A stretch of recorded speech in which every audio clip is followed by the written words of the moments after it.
یہ تیجا، چالیسواں، دسواں، جمعراتیں، برسیاں،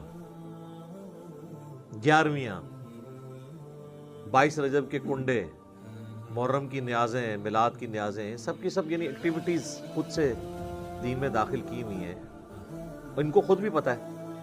اب تو نوبت یہاں تک آ گئی ہے کہ ایون 40ویں کے کارڈ چھپتے ہیں، جس طرح آپ کے شادی کارڈ ہوتے ہیں، اخبارات کے اندر بڑے بڑے اشتہارات چھپتے ہیں۔ اچھا، یہ ہم کو مذاق اڑانے کے لیے نہیں کہہ رہے، اگر یہ سب کچھ جائز ہوتا نا، اس کے لیے ساری ایکٹیویٹیز آپ کریں، جو بھی ماڈرن طریقہ اڈاپٹ کریں۔ مثلاً اب کسی کا جنازہ ہے اور آپ نے اناؤنسمنٹ کرنی ہے، تو ظاہر ہے کہ آپ فیس بک پہ لگائیں، واٹس ایپ گروپس میں شیئر کریں، تاکہ زیادہ سے زیادہ لوگ اس کے جنازے میں شامل ہوں۔ اخبار میں بھی دے دیں، کوئی حرج نہیں، یہ تو ایک دین کی بنیادی ایکٹیویٹیز ہے نا جنازہ پڑھنا۔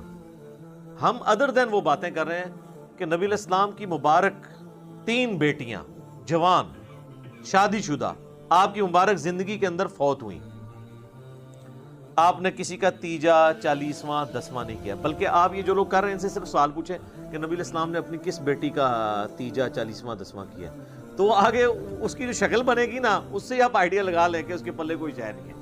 وہ خود ہی کہے گا جی وہ تو کوئی اس طرح تو نبی علیہ السلام نے تو نہیں کیا۔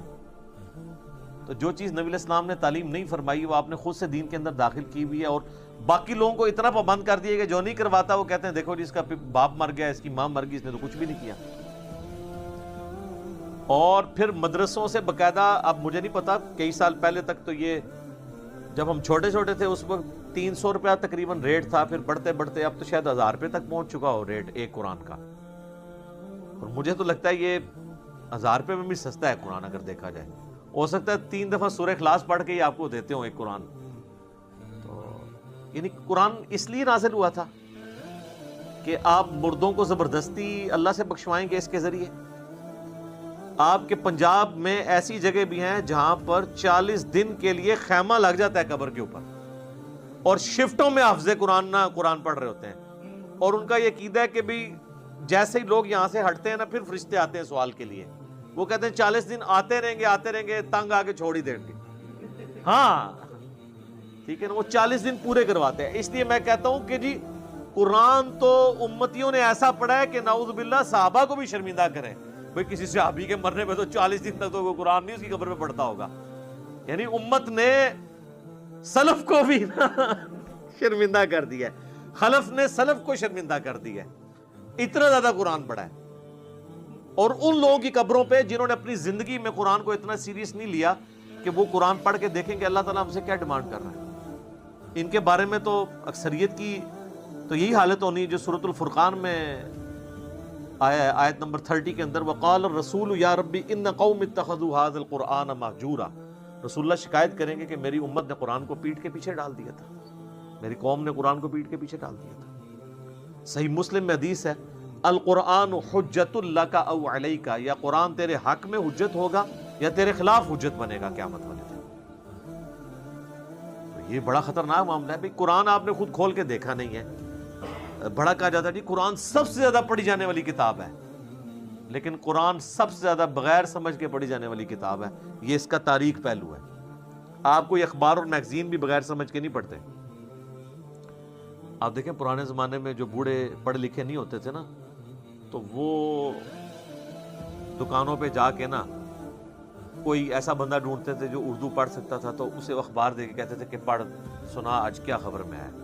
لیکن وہ جن بابوں کو آپ یاد کرتے ہیں نا، ان بابوں کے بارے میں آپ کو یہ کبھی نہیں ملے گا کہ انہوں نے کبھی قرآن پکڑ کے مولوی کو دیا ہو کہ پڑھ بتا، مجھے بتا اللہ نے کیا لکھا ہے۔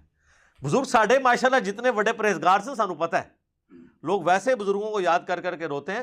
اسلام نے جتنا اچھا دور یہ دیکھا ہے نا صحابہ تابعین تبع تابعین کے بعد، پچھلی 1000 سال تاریخ میں اسلام پہ اتنا اچھا دور نہیں آیا کہ ہر بچے کے موبائل میں قرآن بخاری مسلم ترجمے کے ساتھ موجود ہے۔ ہمارے تو بزرگوں نے کیا، ان کے ٹیچرز نے جن سے وہ قرآن پڑھا کرتے تھے وہ بھی خالی ناظرہ ہی ہوتے تھے،